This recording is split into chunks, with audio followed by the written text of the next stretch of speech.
What's up, friends? Welcome back to another episode of NFT 365. And I'm not sure if you're a Stop, Collaborate, and Listen fan or a Stop in the Name of Love fan, but we're going to talk about why I'm telling you to stop. Please do not create your own NFT project. I'll give a little bit more of those details here coming up. First off, we are sponsored by Crypto Business Conference. It is the conference for marketers, entrepreneurs, creators to level up their education on all things Web3 and NFTs. And for our featured NFT Mint 365, I decided to go back into like the Wayback Machine just a little bit, not too far, back to the 21st of April, or like most of us like to refer to it, the day after the puff pass holiday in April, and talk about BeatHeadz. Now, BeatHeadz is a project I've mentioned a couple times on the podcast. It was founded by Phil, who is an artist, and Aloe Black. He was a musician. And they actually teamed up with Crypto.com. And Crypto.com is actually where we minted the NFT for yesterday for our collection. But what I thought they've done really interestingly was, one of the trends that Crypto.com is doing with their NFT drops is that they have a time limit on when the mint is available, right? 24 hours, 48 hours. And the way that they kind of present that is that they have what they call redeemables. So if you are one that actually mints the original one or redeems that original NFT, you then qualify for some of their giveaways. So it's incentivizing you to kind of jump in there. But a lot of them are using like kind of gift cards. And like the question came up recently, actually in one of our the Instagram lives that I've done, came up about, like what are the difference between social tokens and NFTs and how you can use them? Well, some collections just airdrop you a random NFT into your wallet. And I will tell you that doesn't really do much for me unless maybe it's an artist, right? Maybe it's a one-of-one collection. I could see that being valuable. But what BeatHeadz has done really cool, and I actually, for those that are watching on video, I'll be able to show you, is that they've done exclusive, like kind of outside of their collection, they've done drops, NFT drops. But what is neat about it is they come in different sizes. So there's one drop that has 500, a second drop that has 250 in it, a third drop that has like 50, and then one that has like 25 or 37 or whatever it may be. And what that does is that, hey, if you're randomly, are unlucky and you have one of the 500, then it's not very rare and, it's not that much, collectible and you didn't lose anything. But if you get lucky in that random draw and you get one of the more exclusive ones, then that NFT is worth something, right? Worth value because there's only like 37 of them out in the wild. And it kind of, it adds like a little, incentive. It also gives you motivation to hold. And so far since, 421, we've actually been airdropped 3 NFTs from this collection. One of them is like a hippie one, which is pretty cool. Another one was Prince. And another one was the great notorious B.I.G., better known as Biggie Smalls. And what was neat was, the first one we got was just in the 500 collection. It's not very rare. The Prince one we got is actually only one of 37. So it's a very rare one. So we've been getting offers for it. And the interesting thing is the offers for that one have actually been higher than the mint price originally was for when we minted the NFT originally. See what I'm saying there? So technically I could sell that Prince airdrop that we got for holding it, and I would actually be already in the plus and still be holding the NFT that I bought. So that's another like kind of incentive and motivation. I think it's great for rewarding, your loyal fans. As most of you know, I am a huge believer in that 1,000 true fan model, or what I like to call the 1,093 true fans model. But just want to give a shout out to not only BeatHeadz, but the Crypto.com platform. I really like the way that they're doing their launch database, their launch dashboard, as well as when anything on Crypto.com, it pops up and it says you can use crypto, like any cryptocurrency, fiat, which for those that aren't familiar with what fiat is just the universal word for currency, right? So rather than saying like USD or Canadian or rupees or whatever it may be, fiat is non-crypto currency. And then you can also buy it from cryptocurrency in your MetaMask. You can buy it in fiat, or you can buy it in the money that, or the crypto that is already in your crypto.com wallet. And so I really like that they have that kind of variety of purchasing. So if you want people that maybe it's their first NFT and they don't have a wallet yet, they can buy it with a credit card. If you want to, kind of play into the Web3 natives, then you can, sell it with cryptocurrency on MetaMask. And they're not really there. That adds a lot less kind of restraints that some of these other marketplaces, are putting on their collections. All right, so let's jump into. I teased out, we have the stop, collaborate, and listen, or we have the stop in the name of love. But part of the thing that I think is so interesting about this beautiful NFT space and what we have kind of at our disposal is that anything is possible. I firmly believe that NFTs are going to disrupt everything from the supply chain so that we would be able to track and manage where things are at in the world as they're kind of being manufactured. We're going to be able to see that all transparently in the blockchain. This whole fake supply and demand that retailers make. There's only this many iPhones available. No, I can look on the blockchain and tell you how many iPhones have come out of wherever that may be. We're also going to see, NFTs be implemented, of course, in ways that allow us to store data, right? Like our marriage certificate or driver's license or passport even. And then, we're also going to see it in ways to really facilitate conversations and movements, right? We, big shout out to the Choice DAO, which is one of the projects that was on our podcast recently. They're raising, funds for women reproductive rights.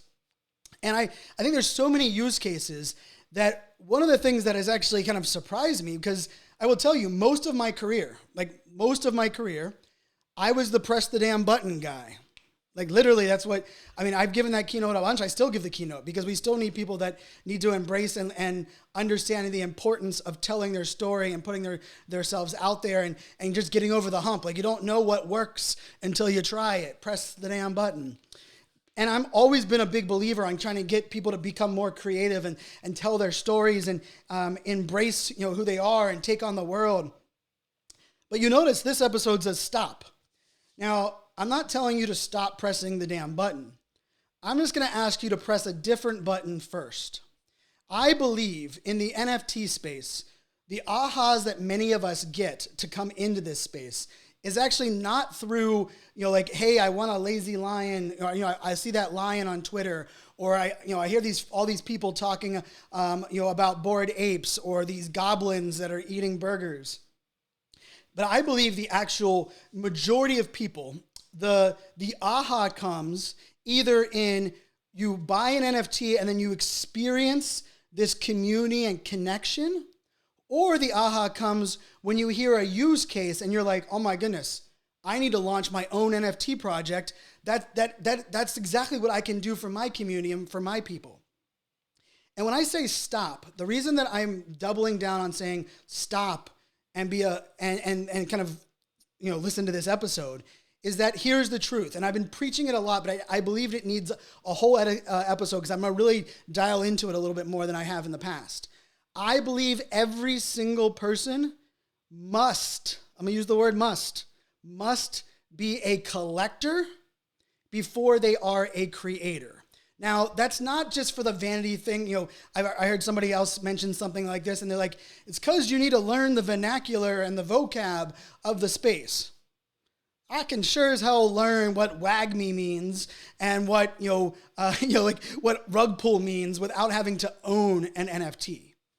The reason I personally believe that you should be a NFT collector or investor, however you want to look at that, before you are an NFT creator is because a lot of the ahas that you experience, right? The first time your art reveals, the first time that you try to post an NFT for sale and you realize that you have to click some additional buttons, the first time someone makes you an offer in WETH, which is wrapped Ethereum, right? The first time that you realize that you can connect your wallet to multiple different marketplaces and your NFTs sometimes show up differently depending on where you're looking at it, right? It'll look a little different if you're on LooksRare or Coinbase NFT compared to if you're on OpenSea or let's even say GameStop's NFT platform.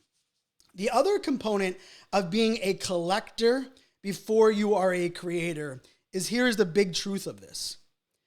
A lot of what we've heard and what has worked in the past not only is over and no longer works, but it gives people a false sense of like what's required, what's even possible, and the amount of time, dedication, and really understanding you need to have in every nuance of this space. Now, I don't believe, just to caveat this, that you must be an expert in everything NFTs. Like, let's be very clear. I don't believe the reason you need to be a collector is to be an expert.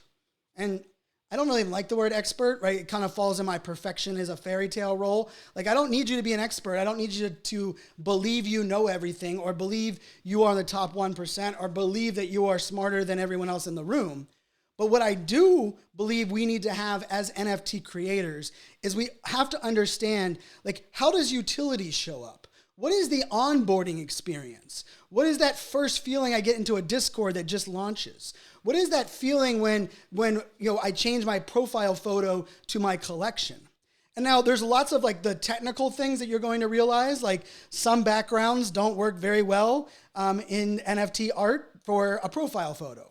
Some art, some of the properties in your art might get cut off, but you might be saying, Brian, well, I don't need to be a collector.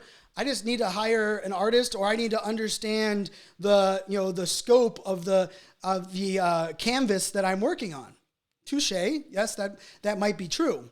But the other part of this that I think is equally important is you also, when you become a collector of an NFT, you almost have this like you're entering a new world, and you kind of feel this need to share it out publicly, right? Like, and I mean, you might be listening. I mean, if you're listening to this podcast, you probably already agree with this, right? Like, you probably might have even got into this space and you're like, I'm going to see what it's about, but I'm not really, NFTs aren't for me. I don't really like digital art. I'm not a gamer. Crypto bros are annoying. I agree, by the way.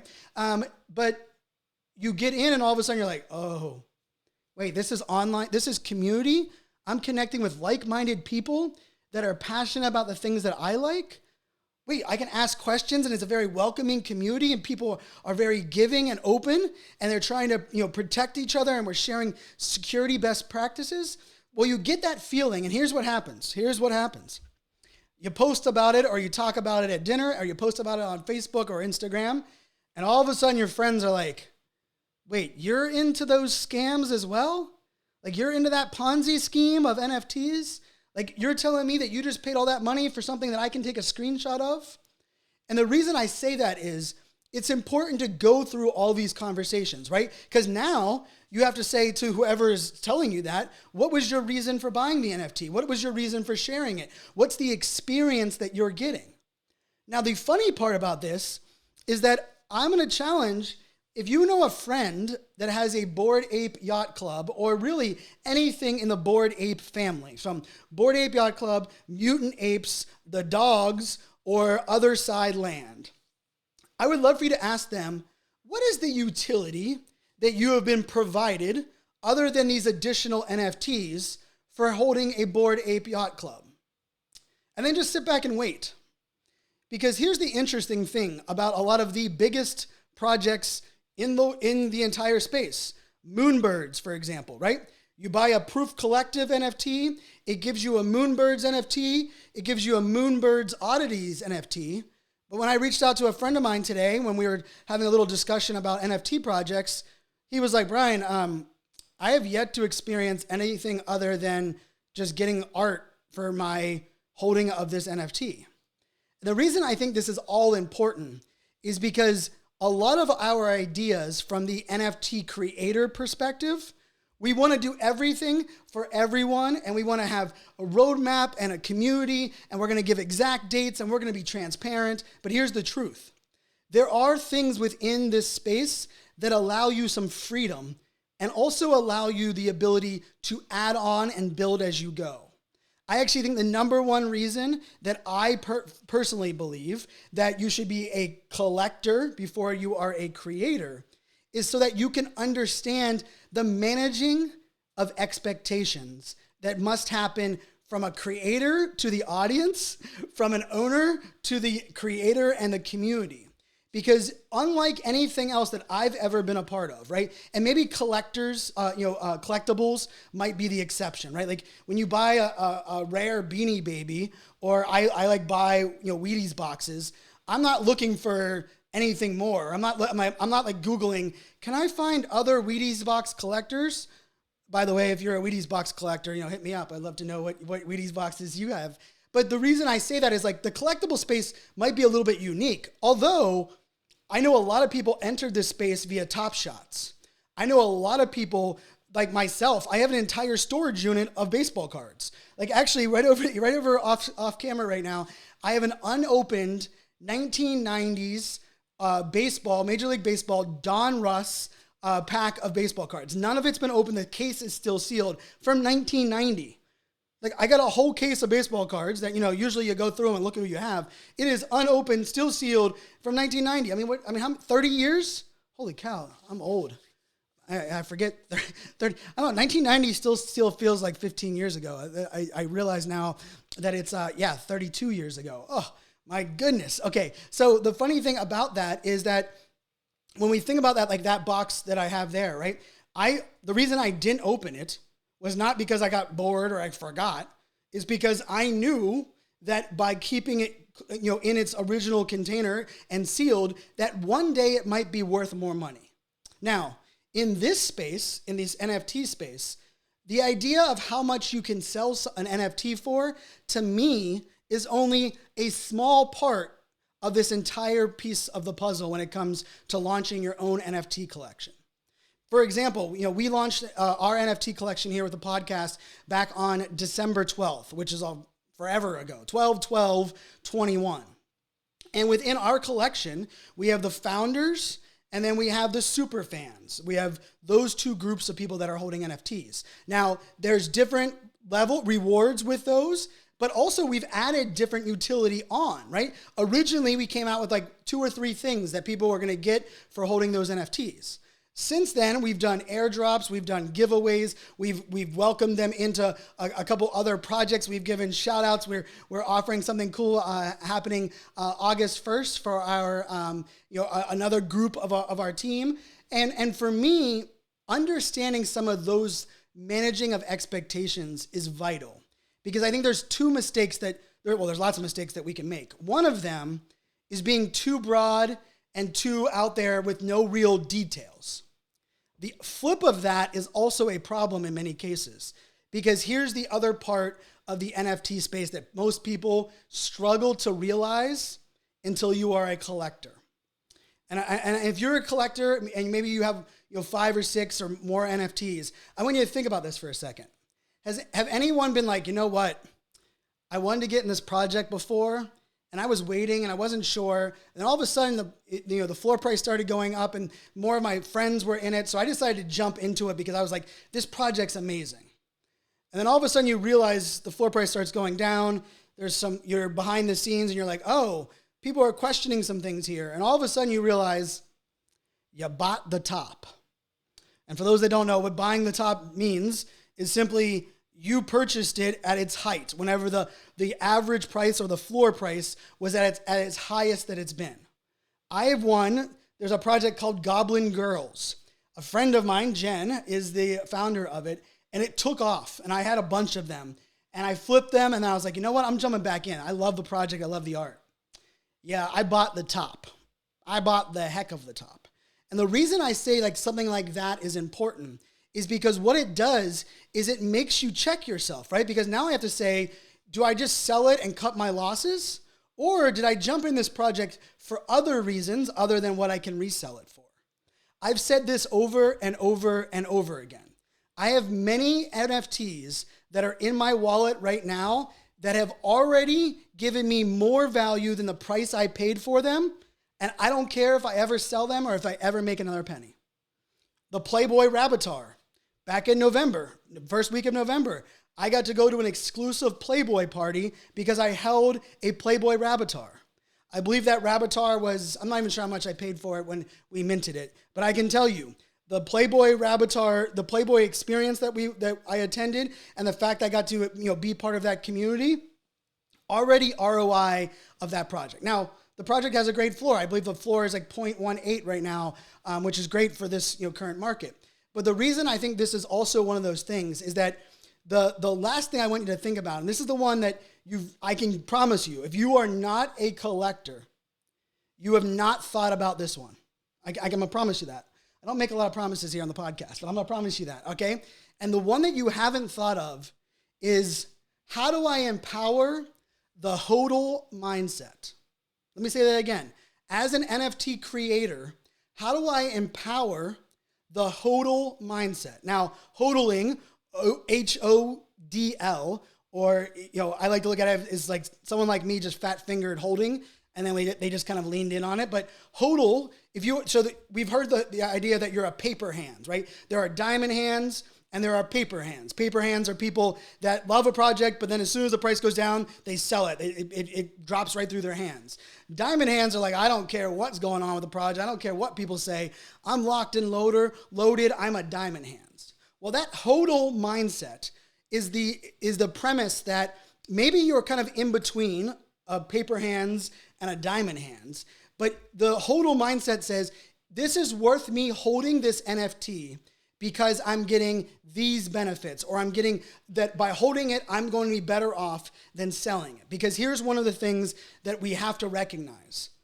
If I'm in an NFT project and I know that the next live event where Steve Aoki is going to play, right? I have an Aoki Aokiverse NFT. And here's the thing. If I sell it today and I can sell it for 0.25 Ethereum, right? Probably can. Because I know that there's no show that I can attend for 90 days. And then I can buy back in 90 days from now for around the same price. Why would I not do that, right? Because I'm going to sell, I'm going to have the liquidity, I'm going to play around on some other things. And then whenever I can go use it, I'm going to buy it. What the hodl mindset is how are you empowering people to actually hold it that entire time?